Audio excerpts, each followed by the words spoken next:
बाबा साहब कोई साधारण व्यक्ति नहीं थे। बाबा साहब का मन, आत्मा, धैर्यशीलता वास्तव में किसी अवतार से कम नहीं थी।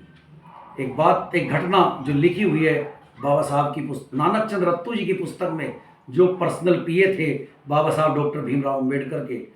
अंबेडकर जी रात को 12 बजे अपने लेखन कार्य में लगे हुए थे, पुस्तक लिख रहे थे। तो बाबा साहब बैठ कर के लिखते हुए उनकी नज़र पड़ी नानक चंद रत्तू जी, जो उनके पीए थे, सेवादार थे। बाबा साहब ने नानक चंद रत्तू जी को कहा कि जाओ आप आराम कर लो और मैं भी थोड़ी देर में अपना कार्य पूरा करके विश्राम कर लूँगा, सो जाऊँगा। तब नानक चंद रत्तू जी चले गए, लेकिन बाबा साहब उसी तरह उसी अवस्था में बैठे हुए लेखन कार्य करते रहे।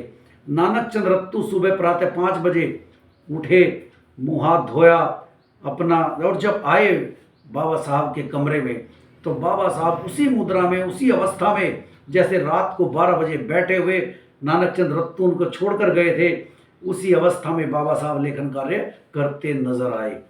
तब नानक चंद रत्तू ने डायरेक्ट तो बात नहीं की, आवाज़ नहीं लगाई, धीरे धीरे आए और मेज के पास किताबें इधर उधर करने लगे। तब बाबा साहब ने देखा और बाबा साहब ने कहा, अरे नानक चंद, आप अब तक गए नहीं।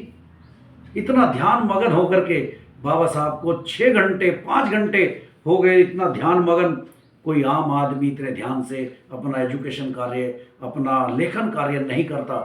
और ये देख करके नानक चंद रत्तू जी की आंखों में आंसू आ गए और उन्होंने कहा कि साहब, मैं तो रात 12 बजे चला गया था और मैं सो करके आराम करके आया, लेकिन आप उसी अवस्था में बैठे हैं। कितना दर्द आपके मन में, आपके दिल में है, आप कितना परिवर्तन देश के अंदर लाना चाहते हैं। ये देख करके नानक चंद रत्तू जी ने भी बाबा साहब को नमन किया।